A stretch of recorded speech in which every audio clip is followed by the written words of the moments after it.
नमस्कार दोस्तों। ग्रेट निकोबार से सिर्फ 100 माइल दूर सबांग पोर्ट पर भारत की अचानक एंट्री के पीछे का असली रणनीतिक खेल क्या है? क्या वाकई अब भारतीय नौसेना के सिर्फ एक इशारे पर मलक्का स्ट्रेट में चाइना का पूरा ट्रेड और ऊर्जा सप्लाई रातों रात ब्लॉक हो सकती है?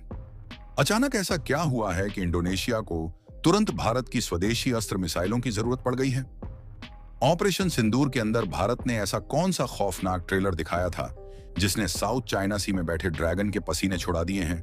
और हथियारों से भी आगे बढ़कर के कैसे भारतीय रुपए और भारत की वोटिंग मशीनों ने एक विदेशी जमीन के ऊपर कूटनीति का ऐसा चक्रव्यूह रच दिया है जिसकी भनक सुपर पावर्स के थिंक टैंक्स को भी नहीं लगी। दोस्तों, आज हम जिस जियोपॉलिटिकल शिफ्ट की बात कर रहे हैं वह कोई साधारण कूटनीतिक द्वारा नहीं है। प्रधानमंत्री मोदी का यह इंडोनेशिया द्वारा और वहां बंद कमरों के अंदर हुई 20 महाडील एशिया के शक्ति संतुलन को हमेशा के लिए बदलने वाली है। जब प्रधानमंत्री मोदी जकार्ता के एयरपोर्ट के ऊपर उतरे तो उनका स्वागत केवल एक राष्ट्राध्यक्ष की तरह नहीं हुआ, बल्कि एक ऐसे ग्लोबल लीडर की तरह हुआ जो इंडो पैसिफिक रीजन का नया सिक्योरिटी आर्किटेक्चर तय कर रहे हैं। दोस्तों, इंडोनेशिया के राष्ट्रपति प्रबोवो सुबियांतो ने पीएम मोदी को देश का सर्वोच्च नागरिक सम्मान Bintang Adipurna of the Republic of Indonesia medal of honour पहनाया है। यह सम्मान यूं ही नहीं दिया जाता। यह इस बात का स्पष्ट संकेत है कि जकार्ता अब बीजिंग के दबाव से बाहर निकल करके नई दिल्ली को अपना सबसे भरोसेमंद रणनीतिक साझेदार मान चुकी है। यह दोस्तों इस बात का स्पष्ट संकेत है कि जकार्ता अब बीजिंग के दबाव से बाहर निकलकर के न्यू दिल्ली को अपना सबसे भरोसेमंद रणनीतिक साझेदार मान चुका है। लेकिन कैमरे की फ्लैश लाइट्स और मुस्कुराहटों के पीछे एक ऐसा साइलेंट वॉर प्लान एक्टिवेट हो चुका है जिसने बीजिंग के सत्ता के गलियारों के अंदर खलबली मचा दी है। इस पूरी डील का सबसे बड़ा और सबसे खतरनाक हिस्सा है सबांग पोर्ट का जॉइंट डेवलपमेंट। अब दोस्तों, जरा इस बात को ध्यान से समझिए। पूरी दुनिया जानती है कि चाइना की सबसे बड़ी कमजोरी उसका मलक्का डिलेमा है। चाइना का 80% से ज्यादा ट्रेड यानी कि तेल और व्यापार मलक्का स्ट्रेट नाम के इस बेहद सक्रिय समुद्री रास्ते से होकर के गुजरता है। अगर किसी भी बड़े जियोपॉलिटिकल क्राइसिस के अंदर यह रास्ता ब्लॉक हो जाता है तो चाइना की इकोनॉमी कुछ ही हफ्तों के अंदर घुटनों पर आ सकती है। अब दोस्तों, सबांग पोर्ट रणनीतिक रूप से ठीक इसी मलक्का स्ट्रेट के मुहाने पर मौजूद है। भारत का ग्रेट निकोबार पोर्ट प्रोजेक्ट यहां से बमुश्किल 100 माइल्स की डिस्टेंस पर है। इंडोनेशिया के साथ में मिलकर के सबांग पोर्ट को डेवलप करने का सीधा मतलब है कि भारत ने अब इस चौक पॉइंट के ऊपर अपना परमानेंट रडार और प्रेजेंस एस्टेब्लिश कर दी है। मतलब दोस्तों, कुछ दिन पहले जो चाइना बांग्लादेश के मोंगला पोर्ट को हथिया करके बहुत उछल रहा था, जो चाइना श्रीलंका के अंदर हम्बनटोटा को हथिया करके उछल रहा था, अब उसका परमानेंट इलाज कर दिया है। इस बार मोदी ने जो चाबी घुमाई है उससे जिनपिंग अब छटपटाने वाले हैं। दोस्तों, अगर फ्यूचर के अंदर लद्दाख या फिर अरुणाचल प्रदेश के अंदर अब कोई मिलिट्री प्रेशर डेवलप होता है तो भारतीय नौसेना सबांग पोर्ट और अंडमान निकोबार कमांड की कॉम्बिनेशन का इस्तेमाल करके चाइना की इस सबसे बड़ी लाइफलाइन को आसानी से मॉनिटर कर सकती है, चौक कर सकती है, तबाह कर सकती है। यह भारत की तरफ से चाइना को उसी की भाषा में दिया गया एक ऐसा साइलेंट अल्टीमेटम है जिसे कोई भी मिलिट्री एक्सपर्ट्स इग्नोर नहीं कर सकते हैं। लेकिन दोस्तों, ये तो सिर्फ एक शुरुआत है। असली मास्टर स्ट्रोक तो मिसाइल डिप्लोमेसी के अंदर छुपा हुआ है। फिलीपींस को अपनी सबसे घातक सुपरसोनिक क्रूज मिसाइल ब्रह्मोस सौंपने के बाद में अब भारत ने इंडोनेशिया के साथ में भी ब्रह्मोस और अस्त्र मिसाइल सिस्टम की ऐतिहासिक डील को फाइनल कर दिया है। साउथ चाइना सी में चाइना लगातार अपने पड़ोसियों के ऊपर प्रेशर बिल्डअप कर रहा है। उसकी 9 डैश लाइन की वजह से इंडोनेशिया के नाटुना आइलैंड के पास में अक्सर मिलिट्री टेंशन क्रिएट होती है। ऐसे में इंडोनेशिया का ब्रह्मोस मिसाइल बैटरीज का भंडार बढ़ाना और भारतीय वायुसेना की बियॉन्ड विजुअल रेंज हवाई मिसाइल अस्त्र को अपनी फ्लीट के अंदर इंक्लूड करना गेम को पूरी तरह से पलट देता है। दोस्तों, रिपोर्ट्स बताती हैं कि ऑपरेशनल सिंदूर के अंदर इन मिसाइलों की अचूक सटीकता और मारक क्षमता देखने के बाद में इंडोनेशियाई डिफेंस फोर्सेस ने बिना समय गवाए इस डील के ऊपर मुहर लगा दी। अस्त्र मिसाइल हवा से हवा में मार करने वाली एक ऐसी अचूक तकनीक है जो दुश्मन के विमानों को उनकी विजुअल रेंज से बहुत पहले ही तबाह कर सकती है। ब्रह्मोस और अस्त्र का यह कॉम्बिनेशन जब साउथ चाइना सी के मुहाने पर तैनात होगा तो चाइना चाह करके भी इंडोनेशिया की समुद्री सीमाओं का अतिक्रमण करने की हिम्मत नहीं कर पाएगा। दोस्तों, भारत अब केवल डिफेंस इंपोर्टर नहीं रहा है, बल्कि वो चाइना के पड़ोसियों को ऐसे मारक हथियार दे रहा है जो बीजिंग की हेजेमनी को सीधे तौर पर चुनौती दे रहा है। दोस्तों, इस पूरी कहानी के अंदर एक हिडन लेयर भी है जो मुख्य धारा की खबरों से अक्सर छिप जा रही है। वो है क्रिटिकल मिनरल्स और रेयर अर्थ एलिमेंट्स का चक्रव्यूह। दोस्तों, पूरी दुनिया जानती है कि electric vehicles, advance missile systems और हाईटेक इलेक्ट्रॉनिक्स के अंदर इस्तेमाल होने वाले रेयर अर्थ एलिमेंट्स और परमानेंट मैग्नेट्स के ऊपर चाइना का एक तरफा एकाधिकार है। चाइना इस मोनोपोली का इस्तेमाल ग्लोबल सप्लाई चेन को ब्लैकमेल करने के लिए करता है, लेकिन अब भारत ने इस मोनोपोली को तोड़ने का फुल प्रूफ प्लान बना लिया है। इंडोनेशिया के पास में दुनिया के सबसे बड़े निकल और दूसरे क्रिटिकल मिनरल्स के भंडार मौजूद हैं। इस नए समझौते के तहत भारत इंडोनेशिया के स्टील, निकल और रेयर अर्थ परमानेंट मैग्नेट के मैन्युफैक्चरिंग सेक्टर के अंदर भारी इन्वेस्टमेंट करने जा रहा है। भारत का इस्पात मंत्रालय और इंडोनेशिया के संबंधित विभाग अब मॉडर्न इंडस्ट्रियल टेक्नोलॉजी साझा करेंगे। इसका सीधा मतलब यह है कि भारत अपने घरेलू डिफेंस और टेक मैन्युफैक्चरिंग हब के लिए कच्चे माल की एक ऐसी निर्बाध सप्लाई चेन तैयार कर रहा है जो चाइना के प्रभाव से पूरी तरह से मुक्त होगी। दोस्तों, यह एक ऐसी इकोनॉमिक सर्जिकल स्ट्राइक है जो लॉन्ग टर्म में चाइना के रेयर अर्थ एम्पायर की नींव को हिला करके रख देगी।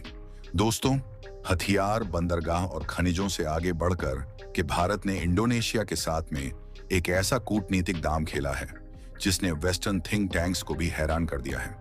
बात हो रही है लोकतंत्र की और इलेक्ट्रॉनिक वोटिंग मशीन यानी कि ईवीएम्स की। दोस्तों, भारत चुनाव प्रबंधन में अपनी एक्सपर्टीज का लाभ उठाते हुए इंडोनेशिया की चुनावी आवश्यकताओं के मुताबिक कस्टमाइज्ड ईवीएम विकसित करेगा और उनकी सप्लाई करेगा। अब आप सोचेंगे कि एक विदेशी लोकतंत्र के अंदर भारतीय वोटिंग मशीन्स की क्या जरूरत है? तो इसके पीछे का रणनीतिक महत्व बहुत ज्यादा गहरा है। जब किसी देश की पूरी लोकतांत्रिक प्रक्रिया आपके देश की तकनीक और सिस्टम के भरोसे के ऊपर काम करती है, तो यह केवल एक कमर्शियल डील नहीं रह जाती है, बल्कि यह एक मजबूत सॉफ्ट पावर और इंस्टीट्यूशनल ट्रस्ट का प्रतीक होती है। दोस्तों, यह दिखाता है कि ग्लोबल साउथ के देश अब वेस्टर्न कंट्रीज की महंगी और कॉम्प्लेक्स टेक्नोलॉजीज के बजाय भारत की भरोसेमंद, स्केलेबल और टेस्टेड पब्लिक इंफ्रास्ट्रक्चर के ऊपर अपना फ्यूचर टिका रहे हैं। और दोस्तों, ये ट्रस्ट केवल चुनावों तक सीमित नहीं है, ये डिजिटल पब्लिक इंफ्रास्ट्रक्चर और फाइनेंस तक भी फैल चुका है। मोदी सरकार ने डिजिटल इंडिया के तहत जो यूपीआई और आधार जैसा सफल फ्रेमवर्क रेडी किया है, उसे अब इंडोनेशिया के साथ भी साझा किया जा रहा है। इसके साथ ही एक ऐसा फैसला लिया गया है जो सीधे तौर पर अमेरिकी डॉलर की बादशाहत को चुनौती देता है। दोस्तों, बायलैटरल ट्रेड के अंदर अमेरिकी डॉलर पर निर्भरता कम करने के लिए भारतीय रुपया और इंडोनेशियाई रुपया के बीच में सीधा व्यापारिक लेन देन यानी कि लोकल करेंसी सेटलमेंट सिस्टम को तेजी से लागू करने के ऊपर मुहर लगा दी गई है।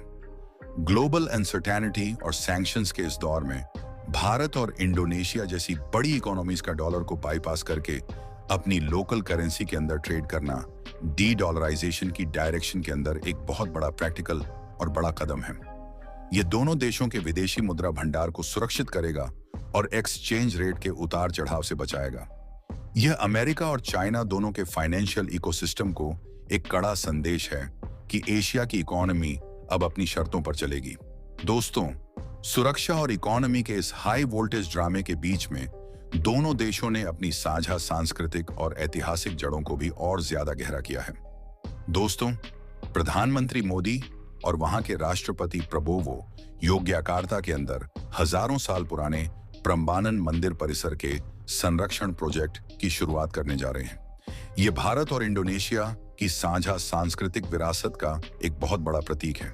इसके अलावा दोस्तों, गुरुदेव रविंद्रनाथ टैगोर की इंडोनेशिया यात्रा की 100वीं वर्षगांठ मनाना, लोगों के बीच में वीजा प्रक्रियाओं को सरल करना, सीधी उड़ानों की संख्या को बढ़ाना, स्पेस एक्सप्लोरेशन के अंदर सैटेलाइट ट्रैकिंग और डेटा शेयरिंग, और यहां तक कि भारत के अंदर विकसित उच्च गुणवत्ता वाले गेहूं के बीजों से इंडोनेशिया की खाद्य सुरक्षा को मजबूत करना, ये सभी समझौते दिखाते हैं कि यह साझेदारी किसी एक क्षेत्र तक सीमित नहीं रही है। यह एक कॉम्प्रिहेंसिव स्ट्रेटेजिक पार्टनरशिप है जो स्पेस से लेकर के समंदर की गहराइयों तक और खेती से लेकर के फार्मास्यूटिकल्स तक फैली हुई है। दोस्तों, भारत इंडोनेशिया के स्वास्थ्य सेवा कर्मियों की क्षमता निर्माण के अंदर भी मदद कर रहा है और किफायती दवाओं की सप्लाई चेन को भी मजबूत कर रहा है। अब दोस्तों, जरा इस पूरी पिक्चर को एक साथ रख के देखिए, भारत कर क्या रहा है। एक तरफ वह सबांग पोर्ट के जरिए चाइना के चौक पॉइंट्स के ऊपर अपनी पकड़ को मजबूत कर रहा है। दूसरी तरफ ब्रह्मोस और अस्त्र मिसाइलें दे के साउथ चाइना सी में एक अभेद्य दीवार खड़ी कर रहा है। तीसरी तरफ रेयर अर्थ मिनरल्स के अंदर इन्वेस्टमेंट करके चाइना की मोनोपोली को डेंट कर रहा है।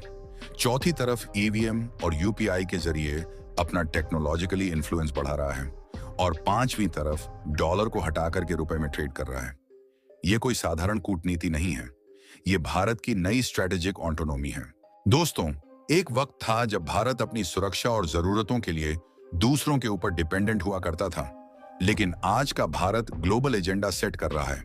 आसियान की केंद्रीय भूमिका का सम्मान करते हुए भारत ने यह साफ कर दिया है कि इंडो पैसिफिक रीजन के अंदर शांति और स्थिरता तभी मुमकिन है जब एक रूल बेस्ड ऑर्डर हो, और उस ऑर्डर की धुरी नई दिल्ली से होकर के अब गुजरने वाली है।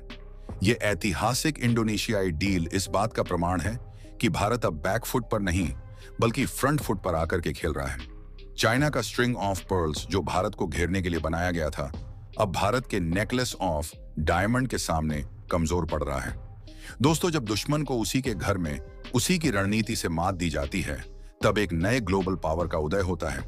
इंडोनेशिया के सर्वोच्च सम्मान का प्रधानमंत्री मोदी को मिलना महज एक व्यक्ति का नहीं बल्कि 140 करोड़ भारतीयों के बढ़ते वैश्विक कद का सम्मान है। दोस्तों, आने वाले समय में जब इन 20 समझौतों का ग्राउंड इंपैक्ट दिखना स्टार्ट हो जाएगा, तब इंडो पैसिफिक का पूरा जियोपॉलिटिकल मैप एक नए रंग में रंगा नजर आएगा। इस डील के दूरगामी परिणाम केवल भारत और इंडोनेशिया तक सीमित नहीं रहने वाले हैं।